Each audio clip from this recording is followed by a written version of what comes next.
Hello viewers, thanks for tuning into SFLiberalBuzz. My name is Denise Dorey. Never apologize for being liberal. We have all the best jokes. Not on us, but about, anyway. Yeah, and my guest today is Steve Crane, and we're going to talk about, we're both from Axis of Love. We're going to talk about canophobia and how canophobia is killing people. And the other things too. Steve is, I don't know, I can't anticipate what you're going to say, but I'm sure it's all going to be, pay close attention because he talks a little bit fast and has a lot of information. So I'm going to get to Twitter. By the way, follow me on Twitter and I'll give you a follow back. Denise Dorey on Twitter. I'll get through this fast. The largest honeybee loss ever recorded in the United Kingdom of Monsanto Roundup resistant bees, because Monsanto doesn't want those bees to exist. So they come and confiscate them and kill them and confiscate the queens and destroy the hives. And feds find no link between pot use and car crashes. So I didn't have to be told that, but some people do. So, well, you have to have the right strain too. Sativas are a little better for some people. Mission Community fights to save cancer support services from displacement by tech. Well, the rents are going up and they can't afford it. So this is kind of a shout out to help, if you can. Go to my article and you can read more about it, 48 Hills. And the problem with legal weed in Colorado, too much money, that is. So there's too much money. Why don't they just give the extra pot away? Why is it a problem? I mean, cannabis is really the solution, not the problem. It's just humans that like to make problems. It's kind of funny. It's ironic. Feds having active discussions on medical marijuana for veterans. So we've heard a little bit of news about that. If you watch anything besides, the major, if you watch some of the other networks, it depends on where you get your news. And then we've got the churches fighting for Arturo. His deportation. He's living in a church in the Midwest, and please help him get out of there. Sign the petition, stand with his family. And we want to hold prevent future Fergusons and hold local officials accountable. And there's 2 parts. I attended that lecture. It was very informative. I'd like to share. You can go to my Twitter feed and look and play it back and listen to it, or it's going to be on a future show too. My cousin Ken Lima, rest in peace, was denied a heart-lung transplant because he was a medical cannabis patient, and that's part of canophobia. The doctors would not, and now we're finding out that cannabis actually prevents organ rejection. So that sword cuts both ways, doesn't it? So he died waiting. Many people have died waiting for, and not only that, but they want to micromanage you if you're caught with cannabis. They'll test you for cannabis, and you have to be clean from cannabis for 6 months, and go to drug treatment. Come on, really? And people have died trying to comply with that. So California legislator, along with ASA, Americans for Safe Access, yes, I've trashed them before about them trying to control the herb too much, but this time I'll give them credit when it's due. But they were also responsible for Senate Bill 1262, I rest my case. So California legislator introduces bill to end organ transplant denials for medical marijuana patients. And they had the International Cannabis Business Conference, $600 a ticket to make sure that nobody can afford to stand up for patients' medical cannabis rights, because as we know, patients are too poor to afford $600 a ticket. So anyway, I've got their flyer, they said, but it was in all the boxes around town. I'm sure you saw them. NSA plants spyware in computers around the world. Gee, do you think? Wow. Yeah. So there's backdoor switches in those chips, in PCs. They, probably Apple too.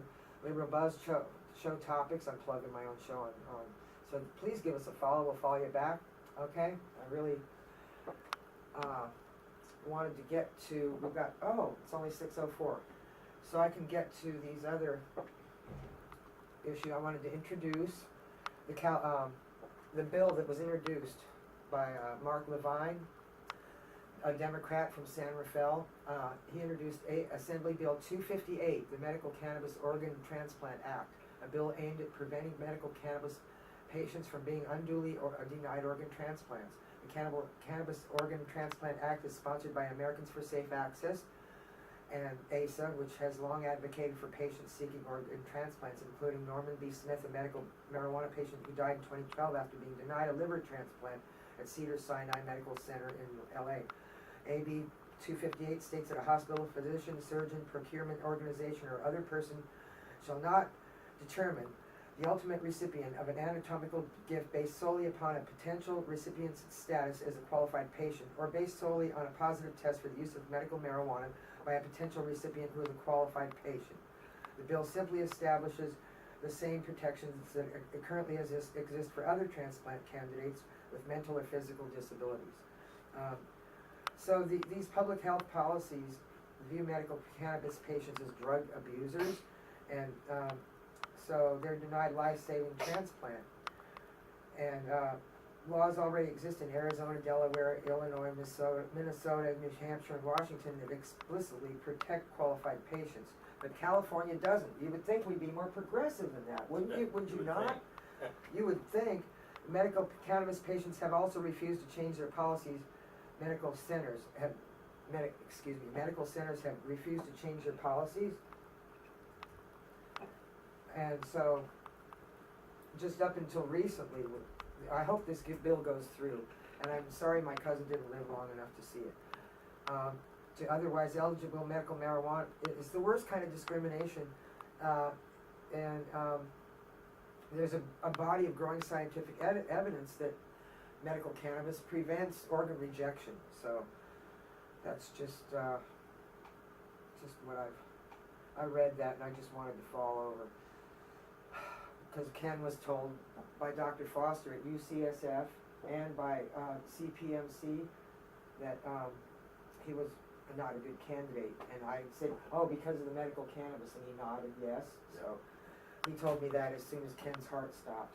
The doctor always comes in and tells you how they, why their therapy failed. Not that I didn't know they were injecting him so full of stuff that he. Anyway, so I want to get to Steve now. Steve's been waiting patiently. All right, my name is Steve, and I'm a member of Axis of Love, as also Denise is. Well, I think it's time for us to make 100% turnaround on almost all things dealing with marijuana. One is that in 2014, I took live plants out to Market Street on a cart with some lights, and I spoke to several people. One of the main things I noticed throughout the time I did it was that there was a lot of people who were not just offended by cannabis, or not just, they were literally scared. Like there were Asian ladies who would go across the street and avoid the marijuana. There were people who were like, that's so wrong, how can you break the law like this? And there are just a lot of different reactions to it. I want to say that was only maybe, a small percentage of the people out here in San Francisco. There were so many people that were like, wow, that's so cool, or that's really beautiful, can I take a picture? Or willing to put some money in the can, or whatever. Whatever it was that intrigued them so much that I brought a live plant out to the street. It taught me a lot about the people in San Francisco. And that's one of the reasons why I wanted to come on the show today. I'm really thinking that a lot of people really need to open up their mind, change their general opinion about what marijuana is. If it's the smell that offends you, I don't even know what to say, because you breathe car exhaust all the time. It's free to breathe, petroleum, but a little marijuana smell in the air is offending you. I can't understand this blatant way people describe us as, dirty hippies, or even when they categorize weed like with alcohol or cigarettes, like she was saying. The medical industry really needs to turn around a lot and look at what they're doing. And a big part of that is, what? Caller? Hello, caller. Welcome to SFLiberalBuzz. I just wanted, hi, it's me, Psychic Frank. I'm so glad to see you guys together. Yeah, it's going to be a good show. I just wanted to throw one little sentence out there that you could continue, because I was reading some William S. Burroughs quotes, and he said, our national drug is alcohol. We tend to regard the use of any other drug with special horror. And he said this back in the 50s. So Okay, that's all I wanted to throw out there. But you know what I'm saying? It's been around for a long time, since the 30s when that movie came out, Reefer Madness. Oh. You know, something happened then when they really took hold of the collective consciousness. Okay, I'll let you guys finish. Thanks a lot. Even as far back as Moses, who said, "Oh, the herb is only just for a few enlightened people, and no one else can have it." You know, and after Moses, that's as far back as we know, where cannabis there was canophobia back then too. Well, thank you, Frank, for that, because that's true. And, you know, I think it was 1988 or so, the head of the DEA said that cannabis was less dangerous than most, like 70% of the food in Safeway. So, as I call Satan Way, I believe in this, you know. I believe that we have really gone the wrong direction with marijuana.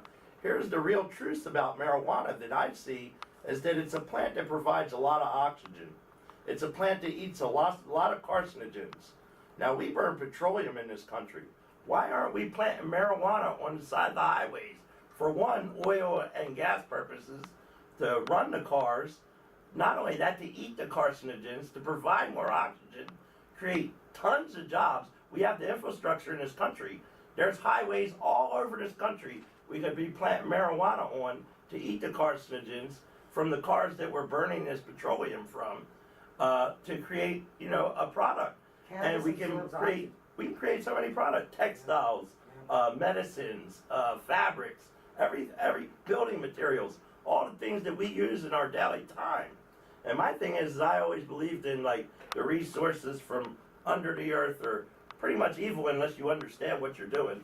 And the ones that are over the earth are good, like plants and plant-based products. So I've always been a firm believer of that, and I always will be. I think that now is the time that this country really needs to wake up and use cannabis as a good thing and quit creating the evil subtitles and the categorizing it as alcohol and tobacco or drugs, or it's the gateway to lead you to something else bad.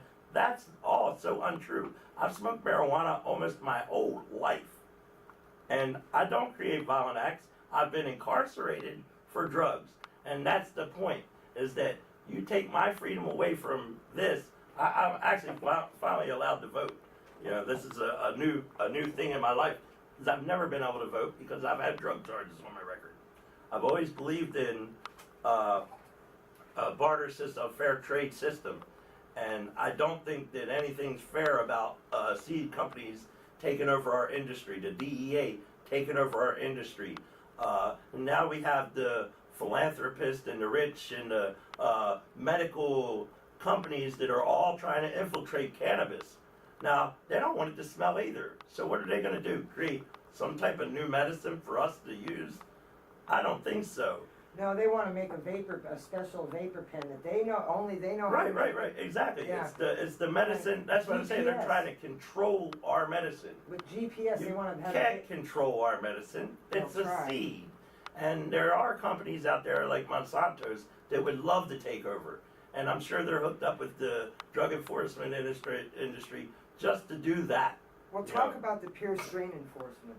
Well, that's what I was getting to, is that, you know, they've already, if you were a grower back in, say, the 80s or the 90s, and you lived in California and you were growing a pure strand of marijuana, not a cross or a hybrid, there are a lot of agencies, and especially the DEA and the sheriff's departments, worked with them throughout the cities and counties. High Times wrote a big article about it. That tells you how serious it was.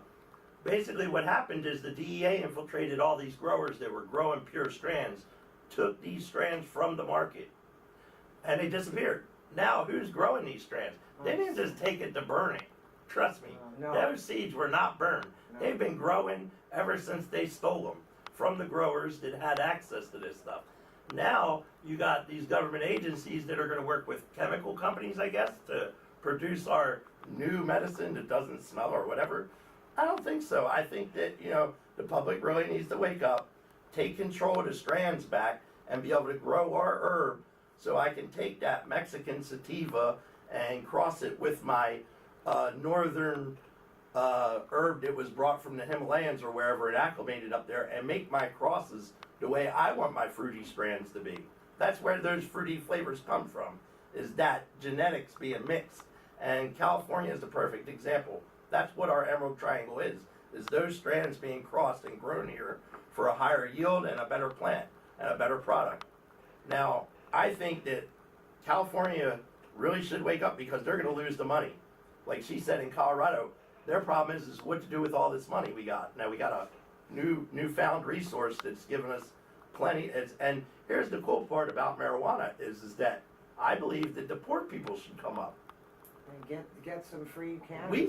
We've been, how long have we been denied access, or we've been infiltrated, we've been monopolized against, and all these things. They want to make it for the elite. The hippies failed. You know how they failed? They didn't keep going after Kent State. And I hate to say that, but the truth is a lot of them just got fearful of the government and didn't want to retaliate. And the bottom line is that we need this. We need this now, and we need the poor people to be able to have access. And what I suggest is that we congregate with the poor people and create a product from the poor people, and we can sell it all over the country. Help us be self-sufficient, right? And if they take that away from us, that's like, come on. Like you're saying. Why are they taking from the bottom of the bottom? They already have money. If weed is made legal in the USA, we're saying to make the government strains in Tennessee that have been around for a long time, that growing, they grew for like 9 or 11 G13 people, and the G13. rest of the government That's a good strain, G13. Yeah, because they took the best of the best from the best growers and they manipulated that seed. Yeah, government 13. And if it's made legal in the USA, we should make those strains in Tennessee legal to everyone. Mississippi and buy the seeds. Well, there's a couple different universities that they let do it, but Mississippi was the main one, I believe. It's Mississippi, not Tennessee? Yeah, I believe it's Mississippi. It's either Mississippi, it's one of the southern states. I don't think it's Tennessee, though. But anyway, that whole thing stemmed from the theft of these seeds from California. A lot of those strands would not even, the government wouldn't have access to them. And that's why I say the hippies failed. They let them infiltrate and take these products away from us. And now they want to take these products and sell them on the market themselves. This is why marijuana is not legal now. Because they don't have a way to take the seeds away, one, permanently, where we can't make our own product. And two, how are they going to market it? It's us that buy it. They can't sell to us like that. We can sell to us, but they can't. And that's a big part of the problem, is they haven't figured out a way to completely make it a monopoly to where poor people aren't having a lucrative income for marijuana project. So they got a lot of ways that they make us suffer. One is Social Security, another one is welfare, another one is the medical industry. You can't go in and get a transplant. I have a lot of medical problems. I might need a transplant soon. And imagine me going in there and not being able to get a transplant because I'm a medical cannabis patient and an outspoken one at that. So I think that, like she said, and Ken was a dear friend of mine. I really love the guy. I saw him the day before he left the hospital. You were so kind to him. It's so hard, understanding these things that are so serious to us patients. I have very serious illnesses. Without the marijuana, I'm sick in bed and hating it. And I'm sorry, but this is a plant that's given me a freedom in life to choose my own direction, to be able to do things that I want to do in my life that make me feel better. Why don't I have that in America, especially in California, especially in San Francisco, which is supposed to be our sanctuary city here, St. Francis? Wake up, people, because it is time to not only legalize the herb, but stop, with the hatred towards the people who are trying to do something good in a low income and no income community. They've chased all the clinics out of the Tenderloin district, where the sickest of the sickest are. Now there's a greater need. They're not. It's not creating a better way for the medical cannabis community. They're creating a black market. Exactly. There's people selling it all over there. It's easier to buy it off the street. That was what I was going to end with, was the black market thing. If they keep changing the rules, I'll tell you now, I'm only going to change my underwear every day. I'm not going to change my plant count. I'm not going to change all my rules because the government keeps changing the rules in mid-play. You have a lot of people who invest their time, their resources, their life energy, and all these things they bring to the table, and they set it up, and then a DPH worker is going to come in and say this isn't right because we changed the rules. Now, how is that? Based on nothing. You're talking about people who don't have a great amount of resources or a great amount of income to invest in the first place. True. So I'm saying that instead of trying to hinder these people, we should be trying to help them. Make easier laws for medical cannabis patients so they don't have to jump through hoops. They don't have the energy in the first place. Two, make their resources more ready available for us all. MCLR, we have this great law, MCLR, medical John cannabis Lee. legislation. John Lee, who is a really great guy, he started 2014 and tried to make an initiative. Yeah, we did, I I'm covered that. guessing that it was a money We issue. didn't have the money, no, I covered it on the.